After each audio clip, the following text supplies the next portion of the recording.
3 crane cards made from Tim Holtz Distress Ink Kit. Here's the first one. Oh, the places we will go. I started off the background with just a plain piece of paper that is glued to a playing card, and then I used Tim Holtz Distress Ink Pad, the vintage photo, and I smeared it all around the back, and then I trimmed out the edges. Oh, I didn't use the vintage photo. I guess I was using the walnut stain.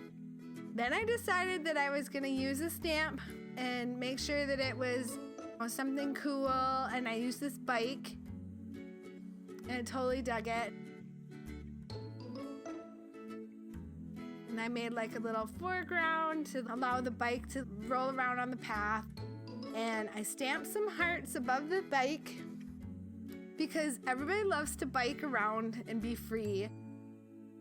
I was using some colored pencils to fill in the stamp because I didn't think it was dark enough, and it needs to like stand out since it's the focal point of the card.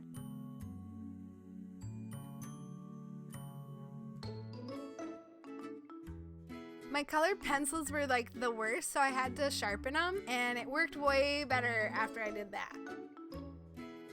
I decided to stamp, oh, the places we will go in the corner. And I took out my UBs. Is that how you say that? UB? Anyway, I took out my metallic gold and I like totally embellished my origami crane. I put little dashes around the wings and stuff, and I thought it was super cute. Taking out my foam dots, and I'm cutting a portion of that, and I'm taking off the backer. I want to put it on the back of the origami crane to give it a little bit of dimension. So that's my first finished card. Here's the second card, Up, Up, and Away. I die cut this really cute air balloon out of my Sizzix die cutter embossing machine. And I took some Tim Holtz Distress ink, and I made sure that it had a distress background. And right now I'm like edging out the edges of the card to make sure that it looks pretty finished, and I'm blending all of that into the card. Now I'm pulling off the Up, Up, and Away stamp. These are Recollection stamps, by the way, the Valentine versions that I got at Michael's. I'm taking my mini mister and I'm spritzing the background, the Tim Holtz Distress ink background, and wiping the water off from the card because it needed to dry, and I didn't want to take out my heat tool. Now I'm spritzing again to make sure that I use up the remaining ink that's on my acetate, and that's just a piece of old paper. It's a paper holder thing from a binder, and it works just the same. You don't need to go spend a lot of money on your acetate. You can just use whatever you have around the house. Now I'm stamping using a Ranger's Archival ink, jet black, and I'm using one of the stamps for my Recollection stamp set for the flags on the balloon. I'm using the Tim Holtz Distress ink walnut stain to stamp out that flag to make sure that it kind of matches. I didn't want to use black because I thought black would be too harsh. I'd already tried to use a lighter brown, and you can see it just did not work out. So I took out my black colored pencil and just filled in the lines. And I kind of wanted to go darker, but then I was like, no, it needs to kind of be like faded out and like vintagey and stuff, so I didn't want anything too harsh.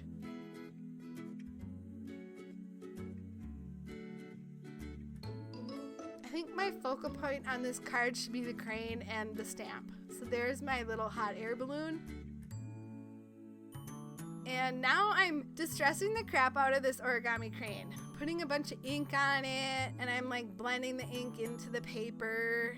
I want it to look aged and wrinkly and almost a little bit leathery.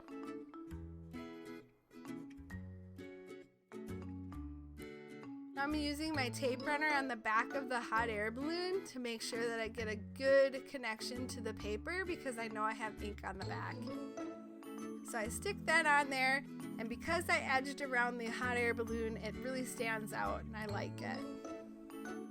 So now I'm taking a bit of foam tape, taking off the backers and putting that on the back of the crane to make sure that it has a little bit of dimension on the card. And there you have it. There's number 2. Up, up, and away. The third card is the best day ever. We're going to be using stencils and flexible modeling paste. So on this one, I decided to take my scraps from my die cutting machine and use a few to do a little bit of a paper scrapping project. I'm taking my Tim Holtz Distress ink and I'm like distressing the edges of the papers just to kind of give them a little bit of dimension to kind of stand out when I place them onto the backgrounds, because they are a bunch of different patterns and it's a little busy, and I wanted to make sure they each kind of had their own voice on the paper.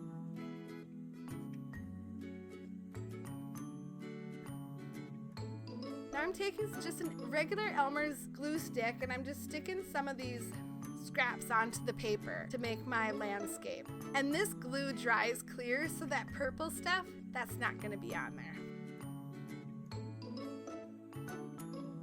I goop on the glue because I never know how long these cards are going to be sitting wherever they're going to be sitting before a patient comes and picks them up.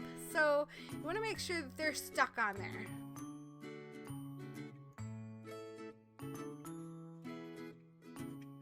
It doesn't matter if the paper overlaps the card, because I'll come back and I'll make sure to cut all that off.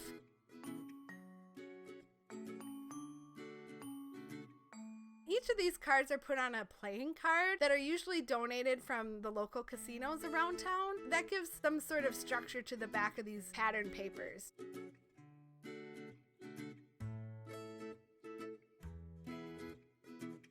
You can see that I did a border around the card to make sure it looked finished, and then I trimmed off the edges and made sure it was dry with my heat gun. I'm taking out my stencil so that we can stencil some modeling paste. This stuff is goopy, and I love it. I'm just making sure not to get on the other pages, but you know, I totally did not the best job of this. I totally got it all over everything, and then I had to clean up the card, and I was like, dang it! See, look there's stuff everywhere. Ugh! I'm cleaning it up, and seriously, I'm totally cussing while I did that. Well, I cussed right now too, I'm sorry. Now I'm like taking my blender, my ink blender tool, and I'm like distressing the origami crane to make sure that it doesn't like go boom in your face when everything else is gonna be kind of subdued. Now I'm taking my stamp, I think this is a Vintologi stamp, and I'm putting it on my acrylic block, and I'm trying to pick out what kind of distress ink I want to use. And for this one, I believe I used the walnut stain. Yes, I did use the walnut stain, and I didn't like it. So I came back and I used my archival ink, my jet black archival ink by Ranger. I think I did a pretty okay job with double stamping that, but honestly, it's almost like you're seeing double.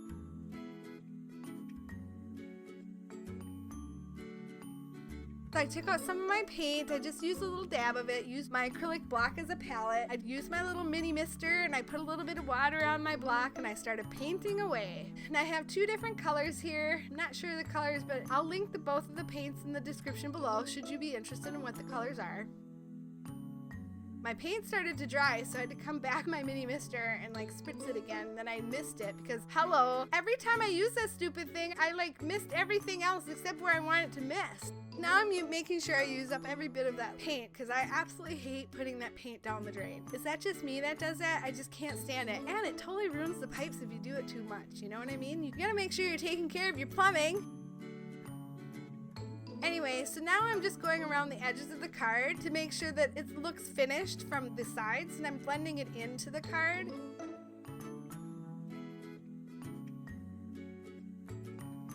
I'm blending all over the place here and making sure that it looks all distressed and almost leathery, and it's beautiful. It's the best day ever. And there you have it, all the crayon cards finished for your viewing pleasure using the Tim Holtz Distress Ink Kit. If you like this video, give me a thumbs up, subscribe to my channel if you'd like to see more, and thanks for joining me today. I had a great time. Have a great day. Love your guts. Bye.